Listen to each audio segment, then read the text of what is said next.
Hey everybody. Hope you can all hear me okay. Welcome to our first business catch up. We're looking to run these events regularly and share some professional insight on good financial practice as well as latest developments with you. Some of you might know me. My name's Adam Bateman. I'm a small business accountant and tax advisor at Burton Sweet. I think you might have been expecting Ed. Unfortunately, he's not well and able to make it. So, in his absence, I'm pleased to introduce my colleague and senior business advisor, Nigel Harris. And as planned, also joining us is Nick Cramp, who is a business coach and author. So, the key question for today's catch up is when should I start thinking about a business exit strategy? And the event today will be split into three segments over the next hour or so. First, Nick will be covering how to make your business an attractive prospect for sale.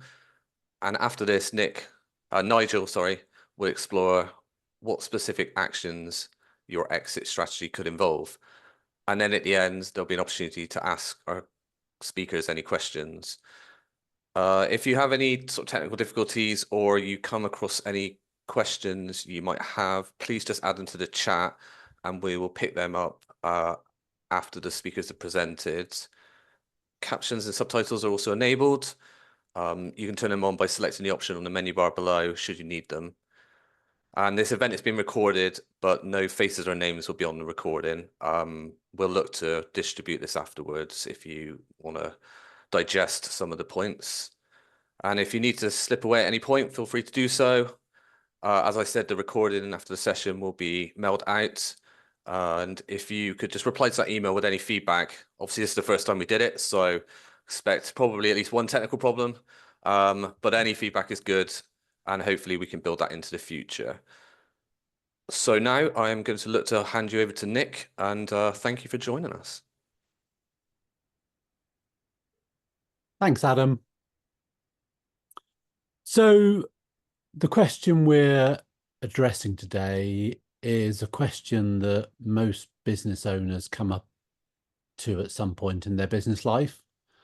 I think a lot of business owners start businesses for different reasons. And at some point, they realize that they actually want to exit and sell the business at some point. So they arrive at this question around how can I make the business attractive for a potential sale? And it's a really fundamental question, which ideally the business owners should consider from day one. I did my coach training with a company called eMyth and a guy called Michael Gerber. And he talked about the entrepreneurial myth that most businesses are set up by entrepreneurs. Most businesses are set up by technicians that have an entrepreneurial seizure and suddenly decide they want to set a business around their skill set. And because they do that, what they don't do is set up a business for it to be sold. They set up a business to maximize their own skill and to give themselves a good living. And that works fine. But if someone wants actually that big payday in the future, then they need to make different decisions and set the business up differently. So what I'm going to run through for the next 20 minutes or so is just the key considerations I think business owners need to focus on if selling their business is the ultimate goal. So we start with the challenges. And the first challenge is that most companies that operate in the UK right now aren't sellable. So they haven't been positioned or structured in a way which me or you would want to buy them tomorrow. And we know that because most businesses don't actually sell. Even the businesses where there's an ambition to sell, when it comes to it, they're not sellable. And the main reason for that is the owner.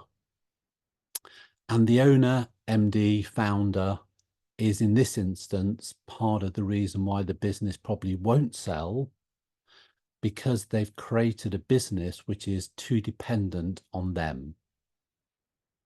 What they haven't created is a company which operates independently, without their direct input.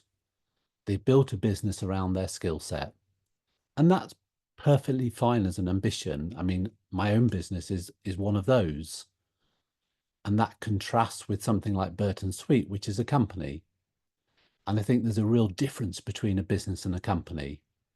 A business is designed to maximize the skill set of an individual. And it works in a different way to a company, which has got scale, it's got structure, it's got size, it's got predictability. And if we want to get to the stage where we're earning some money by selling our business, we've got to create a company rather than a business. The next fact is, for most sales, it takes far longer than the person thinks it's going to. We're currently in the process of a house sale, and I'm sure many of you have had house sales. And on the outside, it feels like it should be a very quick process. But the reality is, house sales seem to be much more complicated than they appear, and they always take longer than most people imagine. Now, a house sale compared to a business sale is simple. A business sale has so many more factors involved, and Nigel later on is going to talk you through some of these and why businesses are so complicated to sell, is because we don't set them up to sell on day one. So we have lots of areas in the business which don't make sense to a potential buyer, whether that's on the balance sheet, on how you operate the business.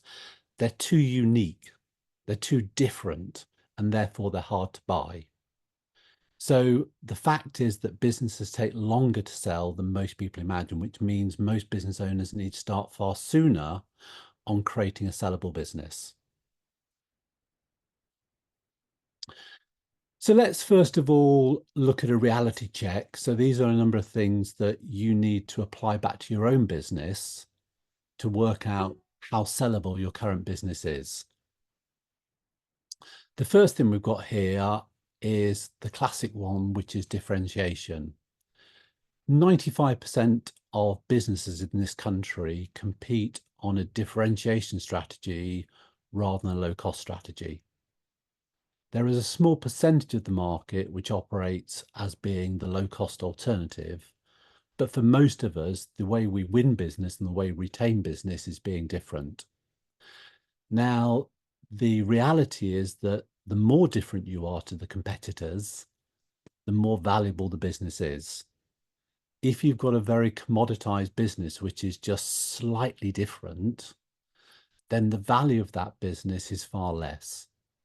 If you've got real differentiation in either the products and services you offer, the way that you deliver them, the niche that you apply them to, any of those factors or a combination of those will make your business more valuable because there's differentiation. And differentiation means people can charge higher prices, which means people can generate more profit. And most business sales, profit is one of the key factors which dictate the price that you sell at or the price that you get for the business you're selling. The second reality check you need to look at is the old-fashioned SWOT analysis, and be really clear on where your strengths, weaknesses, opportunities and threats are. Because if I'm looking to buy your business tomorrow, this is what I want to know. I want to understand from your perspective what this looks like. Where are the opportunities? Where are the threats? You know, what are you currently strong? Where are you weak? It's really important that you're clear on that, because as a buyer, I would want to understand that, because I may be able to add value as the buyer into your weaknesses. I may be able to take advantage of some of the opportunities because of my existing business or previous relationships. So the first thing I encourage business owners to do is look inwardly at their own business and understand what they've actually got with that SWOT analysis.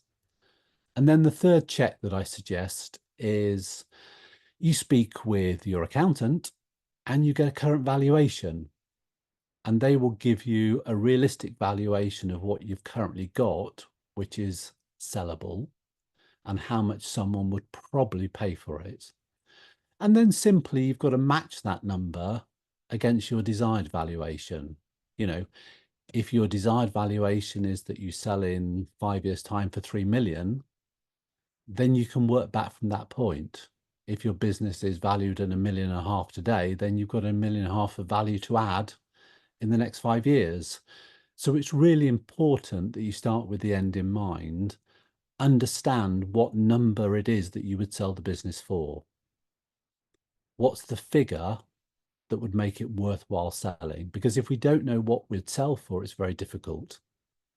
And then go back to your financial advisor, your accountant, and work with them on the current valuation.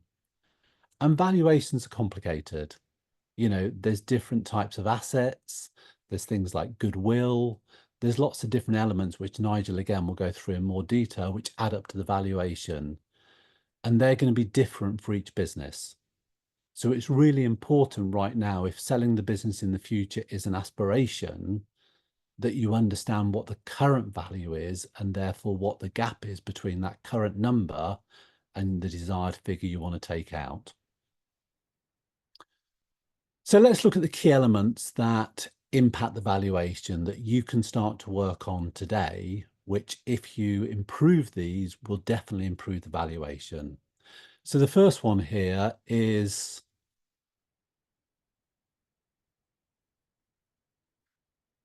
your leadership and how minimal it is. So the concept of minimal viable leadership. Have you got leaders in the business and managers that will operate the business to the right standards, at the right intensity, at the right profitability, without you being directly involved? Or is the business over dependent on your leadership? The more dependent the business is on leadership, on your leadership and your input on a daily basis, the less attractive it is for a buyer. Because what they would have to do is step into your shoes and replace you, or they've got to spend extra salary on bringing an MD in to do the day-to-day running of the business. Either way, that's going to decrease the valuation. So right now, if you haven't got a competent and ambitious leadership team below and around you, then you're reducing the value of the sale of the business. Because if you sell the business with a fully functioning leadership team in play, understandably, it has more value. So having minimal input on the day-to-day basis is an attractive trait from someone looking to buy a business.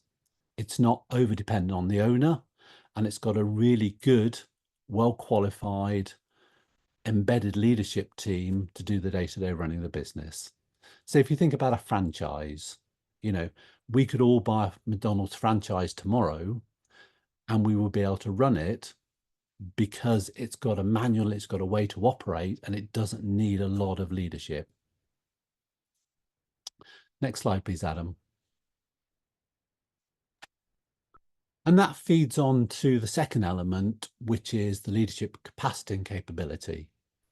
So if I'm looking to buy your business, I'm looking at how capable and how confident the leaders are that will come with the sale of the business. Are they ambitious? Have they got the right skill set? Do they work well as a team? Is there a good kind of culture within the business?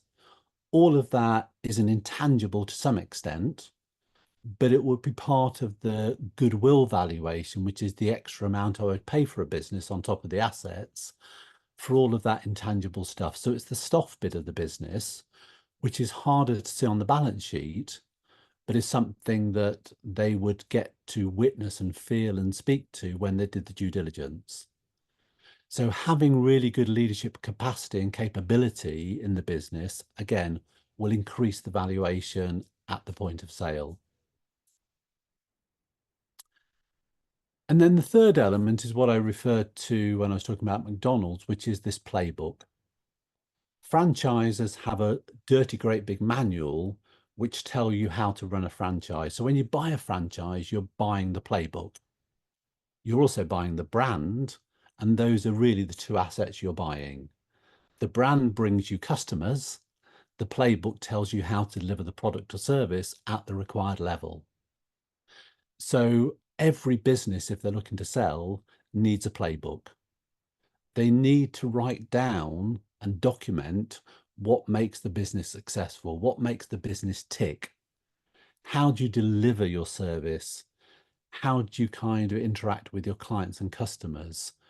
What's the secret sauce which has made you successful? Because if I'm looking to buy your business, that's one of the assets that I'm looking to buy. I want the secret sauce. I want the playbook so that I can replicate what you're doing, and that doesn't leave when you leave. If the magic of your business is all contained in your head, then that's of no value to me, because as soon as you walk out the door, so does that. So creating the manual, creating the Burton Suite way would add value to Burton Suite if there's a kind of booklet in the center of the business which explains how this is all done and how they are successful. So a playbook's a really good place to start if you haven't got one. And then the next element, which I talk a lot about with the businesses I coach, is reducing the menu. What I mean by that is, as we grow our businesses, we often add services and products over a number of years, and some of those become obsolete. But what we don't do is take them off the menu. And what they do is make the business less attractive because the demand for those is fairly low, or the profitability is fairly low. So you're using resources, but not getting the maximum return on it. So as you head towards selling your business, it's really important that you continually look at your offering and decide what warrants a place on the menu. What products and services are the ones that really is the heart of the business that's making most of the money, and maximize those rather than spending time and resource on other services which are little used or a little bit random and outside of the norm. The more you can have a really kind of tight offering, the better and more attractive the business is. If there's too many differentiated offerings, if there's too much variety, that can sometimes confuse a potential purchaser. So having a simplified menu is a really important element on that side. And then alongside that is defining your client niche. So simplified menu and a really clearly defined audience really go hand in hand together. The more you can define your client niche and the more the buyer understands who's going to buy from this business in the future, the better. The more those clients are embedded within your company, the better. The greater the average order value or the annual sales per client, the better. So having that defined client niche, which would transfer with the sale of the business, again, makes the business far more attractive, and it's something you can work on right now. So to finish with, just some considerations to run through. The first one is understanding the key metrics that drive the business valuation. And again, this will be different for different types of businesses. So if it's a service business, it might be something like the monthly recurring revenues that I would be purchasing. So if a business is generating £100,000 a month in recurring revenues from 50 customers, the chances are when I take over the business, that revenue will continue. And particularly if they're contracted, then it's guaranteed. So that's far more attractive as a business sale than, say, a coffee shop where there's no committed customers and the future income stream is less certain from that point of view. But whatever your business is, it's really important that you understand the key metric that's driving the valuation. So when you speak with your accountant, it's making sure you understand the formula which got to that valuation. And then all you need to do is focus on the individual elements of that formula to increase those elements. And that's the nuance of getting to the business valuation. What are the key metrics? and what drives those key metrics, and how can you improve those key metrics over the next few months and years, so that when you get to the sale point, all of those key metrics are in the right direction, and that will maximize what the business is worth. So that's the first consideration. The second consideration is the plan around retaining, rewarding the key employees. So for most businesses, the employees are obviously an asset, and I want that asset to be retained after the sale if I'm the purchaser. So if I'm purchasing a factory, obviously I'm purchasing machines, I'm purchasing stock, but I also want to somehow purchase the people that are running the factory and their expertise and their skill and all of that. So working in now compensation plans and reward plans, which keeps key employees tied to the business for longer, again means when you come to sell the business, the buyer is more likely to retain those people. So that's a really important element of what most buyers are buying, because a lot of buyers won't necessarily understand your business or have worked in that particular business previously. If I was to buy Burton Sweet tomorrow, I would want to retain all of the key people at the top because they understand the business and they understand the product in a way I don't. So if they left on Friday, I would have bought a very overvalued business. If they stay and if they're tied in some way, then that gives me reassurance of future income streams, which is really important. And then the next consideration is, on the flip side, the stickiness of the clients, suppliers, and customers. So these are part of the assets that I'm buying, is how long have they been with you? How sticky are they? By sticky, I mean, are they contracted? Have they been around for a while? Have you got multi-year contracts? Have you got pre-agreed levels of purchase? So anything like that that makes them kind of stay around for longer increases the valuation and increases the value of the business to me from that point of view. So right now, when you're looking at your business, how can you tie the most valuable clients in? How can you partner with the key suppliers to create longer relationships? These are considerations which you can work on straight away, because that will impact the valuation of the business going down the line.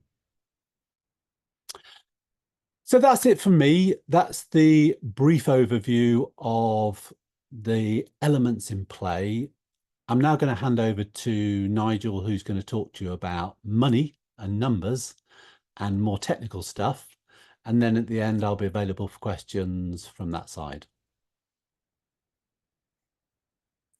Great. Thanks, Nick. And good afternoon, everybody. So, that shows what a long morning it's been, doesn't it? Now, excellent overview on the business side. I'm going to cover some of the same issues again, I think, but from the accountant side, looking at the numbers. So we're sort of coming at the same thing, but from different directions, and I think with similar answers. As you probably observed, Adam's got control of the PowerPoint, so apparently I wave my hand and I get another slide. So here's a good bit of accountancy to get us thinking. As Nick has been saying, one of the problems with businesses coming up for sale, certainly small businesses, is that throughout the operating life, you can't see me move my hands, but trust me, I am. Throughout the sort of active trading period of the company, your focus is probably going to be on maximizing your personal income, minimizing your tax liabilities. You may need to maximize your declared income for mortgage raising purposes, or you may just want to avoid tax, and you may have other sources of income, so your company is not necessarily your main source of income. For whatever reason, when you come to sell the business, you need to turn this on its head. So as I've said there at the bottom, do you need to change your mindset in the lead up to selling your business or exiting from it? And I think you do. You need to look at maximizing the net assets, the balance sheet total. You need to be maximizing the profits that you're showing in your accounts, because a prospective purchaser of your business wants to know that it's going to be profitable, wants to know that they're going to be able to take out the sort of income that they want to take out of the business, whatever that might be. On the other hand, it's no good necessarily, and there are some tax issues on that, I suppose, but it's no good building up cash in your balance sheet only to sell your cash to somebody else. That seems a pretty pointless exercise. But as you know, tax thresholds over 50,000 of income, you're starting to get at higher rates of tax. Then we get up over 100,000, the tax rates ramp up even higher. So it's no good thinking, oh, let's build up income, as indeed one or two of my clients have done. Come back and say, look, we've got 400,000 in the bank. We quite like to take it out and retire. And I go, ooh, you're going to be paying 45% tax on all of that money. You can't take it all out in one go. Hence, take you back to one of Nick's points that exiting from your business probably takes longer than you think. If, for example, you're building up tax in your company, you may need to take a period of years to work out how you're going to extract it, whether by dividends, by putting it into your pension. There's an annual limit on what you could put into your pension, those sort of things. Secondly, tidy up your accounts. I'm sure if you're a Burton Sweet client, our team has been telling you this every year, tidy up your accounts, get rid of the rubbish, but particularly the case when you come to sell your business. The number of accounts we've all seen where you look down the list of assets, half the fixed assets don't exist anymore, but they're just there because they're on the books. Some of the debtors and creditors, nobody can remember what they are, but they're still there in the balance sheet. This is a good time to have a spring clean. If you can't identify it, get rid of it, write it off, tidy it up so that when you present your accounts to a prospective purchaser, you can definitely hang your hat on every one of those figures. They're all valid, they're all sensible. We don't need to keep those old assets. You don't need to keep a list of assets that includes every printer you've ever bought but no longer own, that sort of thing. I've just visited a client this morning, and I noticed one of the things on their asset list is the guard dog. It's an agricultural business. I was greeted by this blind Shih Tzu, who's definitely getting on in years. I'm sure he's a wonderful dog, not necessarily an asset you want in your balance sheet, especially if you're going to sell the business. Right, let's move on, Adam.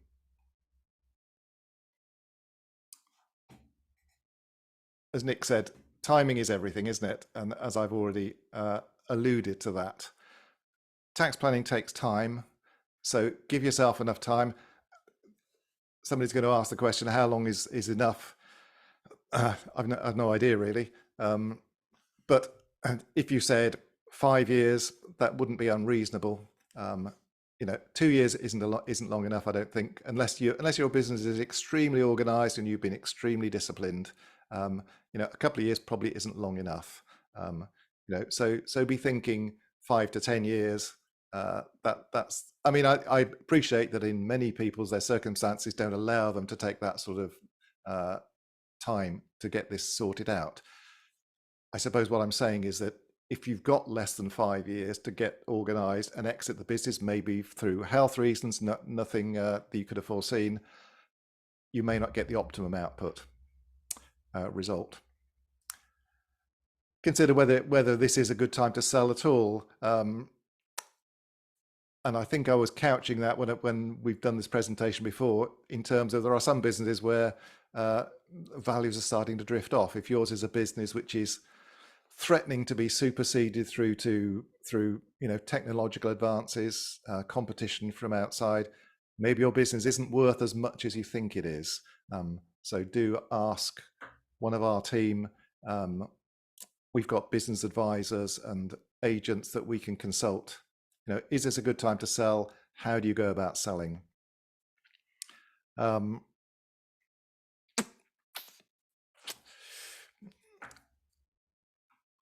Protect the value of your business to the extent that you can. So as I say, maximize the value of your assets, but don't kid yourself that you've got assets there that really aren't of any interest to anybody except you. Right, next slide, Adam. Yeah, what I wanted to talk about now is just a few ways that you could exit your business. I don't suppose this is totally exhaustive, although I think I've tried to cover most of them. So if we think about the most obvious way to get out is simply you just sell everything off. As I said, you cash in your chips, you sell off your assets, You pay off the liabilities, the tax man, any bank loans you've got, and you take the cash out. Simple solution. And the reality is that for many small businesses, this may be your only option. As Nick has said earlier, a lot of small businesses aren't sellable because of the way they're set up. But equally, a lot of businesses, if yours is a one-man business, say you're a consultant, where effectively you are the person that does all the work, you don't employ anybody, you have no long-term contracts, it's almost the case that your company is just a job. It's probably not a business that anybody else is going to want to buy. And indeed, your competitors may just be glad that you've gone because it means more work is available for your competitors. So it may not realistically be possible for you to sell the business. So in that case, all you could do is, as I say, sell off the assets, pay off your liabilities, take the cash, speak to us in those circumstances to get ready to do some tax planning. Maybe you don't want to take the cash. Maybe you want your business to pay into your pension fund. Options there that need to be considered. Alternatively, we could sell on the open market if there is a market for your business. There are certain businesses that we know, pubs, care homes, farms would be an obvious one. You seldom see a farm for sale, do you? Hotels, what do they have in common? Well, they've all got freehold property. There is a market for freehold property, even if your purchaser doesn't want to run your business. There is a value. If you're a one-man business consultant, there may not be a market. There are established markets for a lot of different businesses. Care homes, estate agents, apparently. There is a thriving sort of agency business that looks to buy and sell estate agency businesses, for example. So there may be a market for your type of business. If there is, it's most likely that the value of such businesses, that there is a norm for that. So care homes, for example, tend to be valued on an amount of money per bed. That's how the calculation is done, rather than being based on profits or turnover or anything like that. Pubs, there'll be a formula for that. Convenience stores, post offices, again, there are a formula for those sort of things, as I believe there are with estate agents. Otherwise, you're looking at trying to work out what the value of your assets and your future profits are. And again, that's something that we can help you with a valuation on if you needed to talk about that. The alternative is that you sell to a competitor. And I've seen many businesses doing that at the moment, where there isn't an open market as such. There may be a market for your employees, for your equipment, and particularly for your customer book. We've seen a number of local businesses in the print and promotion side, where effectively somebody's coming up to retire and a similar business in the area has taken on their premises, their employees, their contracts, because perhaps what they're doing is complementary to what they're doing, and it suits everybody to do that. That may or may not be the case in your business. Right, next one is can the potential purchaser actually afford to buy you? And of course, maybe they can't. Maybe you're asking more money than a purchaser can afford. They may turn around to you and say, well, we want to buy the business, but we'd like to pay you out over a period of years. We'll give you 50% now, and we'd like to pay the remaining 50% over the next 5 years in installments. Now, you may be stuck. That might be the only outcome that you can get because you can't find anybody with the money to buy your business. It's sometimes a good way of doing it if the value of the business is should we say more than a potential purchaser might immediately want to pay. It helps to soften the blow because they don't have to find all the money up front. So if you insist on taking all the money up front, what I'm saying is you might get less than you could get. Sale over time, you might get slightly more money. From a purchaser's point of view, they'll be thinking, well, we can actually pay the outgoing business owner out of the profits we generate over the next 5 years. As I say, it's not without risks, because of course, if they're going to be paying you out of their profits, what happens if they're not very good at running the business? What happens if the profits aren't there? Where are they going to get the money from? Not without risks. Those are risks that can be mitigated by a good contract. Maybe you can take out some sort of security. Worth considering, but do go into it with your eyes open. Right. Again, a common way of exiting from a business, which you see with particularly farmers. Obviously, down here in the West Country, we see a lot of farmers. The business stays in the family, gets passed on to the kids.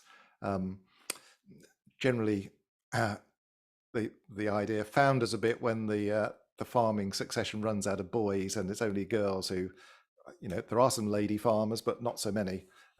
They don't want to be stuck milking cows twice a day, etc. And maybe you don't have children, but if there's a potential for your children, grandchildren, or whatever to take over the business, then that can often be a very sensible way of doing it. It can be a tax efficient way of doing it. Tax efficient from a number of ways, because you may have decided you were going to sort of pass the assets on to your family on your death, but this might be a more effective way of doing it. It's certainly a way of making sure that the business does continue. Question there though is are they ready? So you'll come across many farming families where the sons or daughters go off to agricultural college to get the technical knowledge that they need to be able to run the business effectively, probably more effectively than their parents who didn't go to college. But are they ready? Depends what the business is. But maybe sons and daughters need to go out into the big world and actually work for somebody else. Say you've got a care home and you're thinking about passing on the care home to the kids. Might be sensible for them to go off and work as try and get a management job in another care home or a care home group, get a wider perspective and bring that back to the family in a few years' time. Or at the very least, do they need to get qualifications? Do they need to get experience to be able to take the business off your hand? In that case, are they going to need you to stay involved for a period of time while they get up to speed? So again, it comes back to our 5-year or so. Now, you may not be worried about staying involved, but trust me, as someone who has now started to work fewer days of the week as I move towards full retirement, it does get to a point where you think, actually, not got there yet, by the way, folks. Actually, I don't want to do this anymore. I see Josh is smiling there, hopefully a smile of relief. How long do you realistically need to be involved? Do think about protecting your major assets if you do it like this, and particularly thinking about freehold property. Maybe you split the freehold property from the business if you've got property in the balance sheet. Own the freehold property outside of the company, pass the trading assets to the children, and they can rent the property from you or from some sort of family trust maybe. And it doesn't need to be at a fully commercial rent. You can set the rent level however you want. That way, if the business founders, you've still got that major asset, which you can then reuse, do something else with. Right, carry on, Adam. Management buyout. Again, there's no open market for your business. What do you do? Well, you may have some senior employees who would take on the business. Now, you think you have senior employees that want to take on the business until it comes down to it and you ask them and they go, that's a good idea. They go home, talk to their wives, they come back on a Monday morning saying, I don't think we're going to do that anymore. Because they've got used to having a regular income, and you're saying, well, you run the business, you can take whatever profits you earn. And they're thinking, yeah, but if we don't earn any profits, we don't get any money. Some people are not cut out to be business owners, entrepreneurs, to be effectively self-employed. So this works provided you've got internal management who are interested and will take on.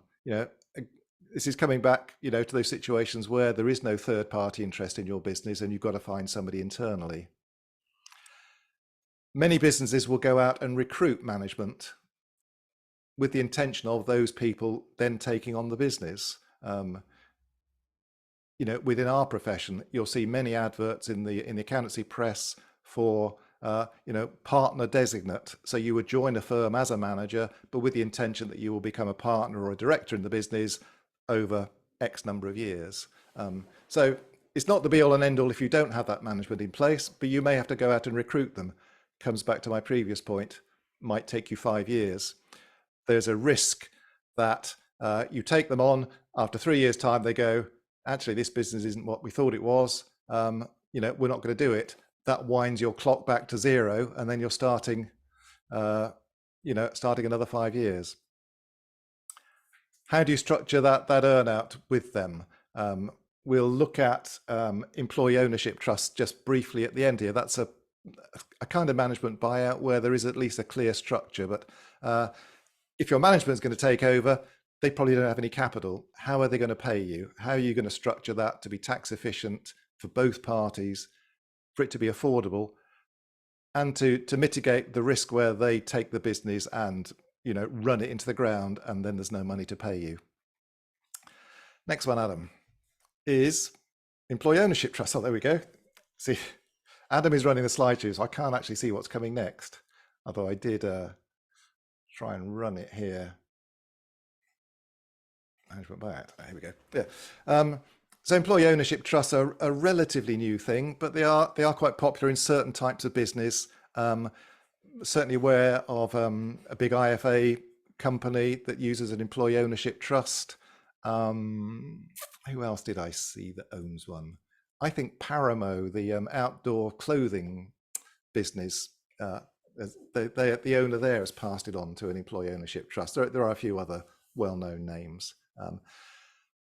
It's a slightly weird thing. The government set this up on the basis that if you set up one of these trusts whereby the employees own the business and you pass your shares to a trust, so there's a sort of trust in the middle, provided you put at least 50% or over 50% of the trust of the shares of the business into the trust, you don't pay any tax on it.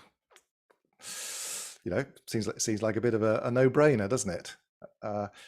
There are a few issues with this. You do need to get an independent valuation of the company to do this, which might well turn out to be lower than you could raise on the open market if there is one. Maybe there isn't one, so that's not a problem. The biggest incentive for the employees is that you are paid out of the profits of the business. They don't need to raise any capital.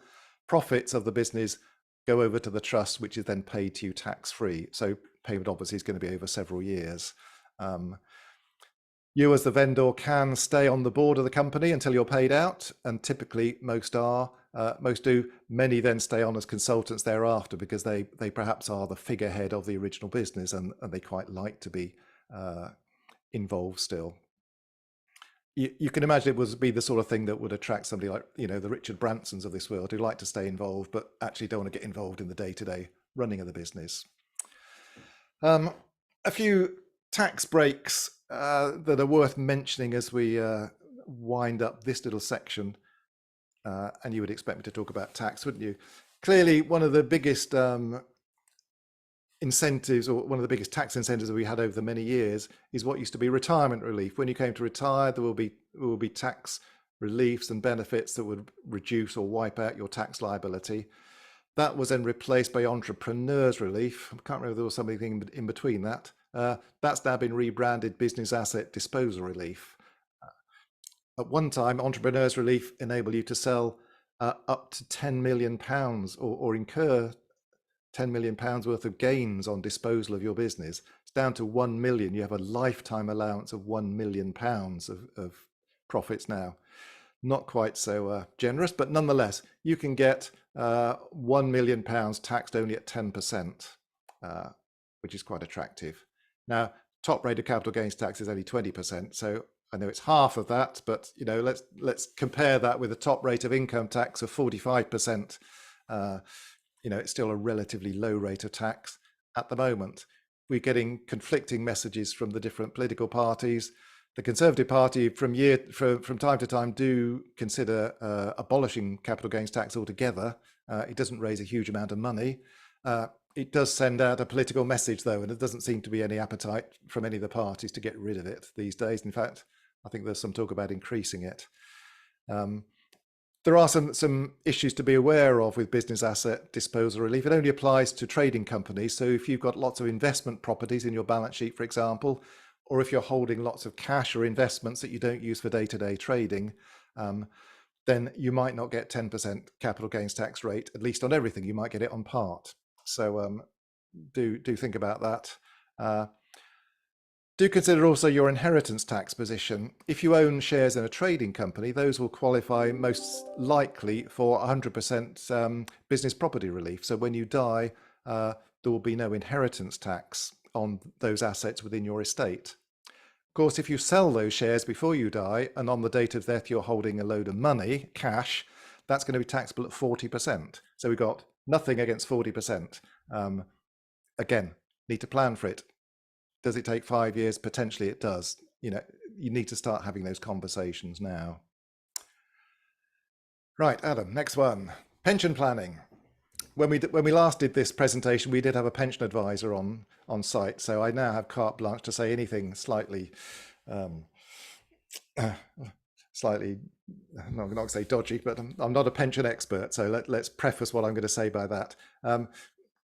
Putting money into a pension is always going to be a tax effective thing to do. For those of us that are drawing or thinking about drawing pensions in the near future, you start to appreciate all the years you spent putting money into it. There is an annual limit on how much you can pay into a pension, although now there is no lifetime limit on what you can put in. So you can't come up to retirement and go, right, I'm going to put 400,000 into my pension now. Can't be done, or can't be done without. No. There is no limit on how much you can pay into a pension, but be aware that you will be taxed on some of that money as it goes in if it exceeds what your allowance is. Now somebody will say, but if we don't use our pension allowance each year, can't we use the £40,000 allowance in future years? Yes, you can, but you need to have been in a pension scheme for those years that you're accruing the unused relief. So if you don't have a pension scheme in place at the minute, and don't have the money to pay into it, nonetheless get one opened.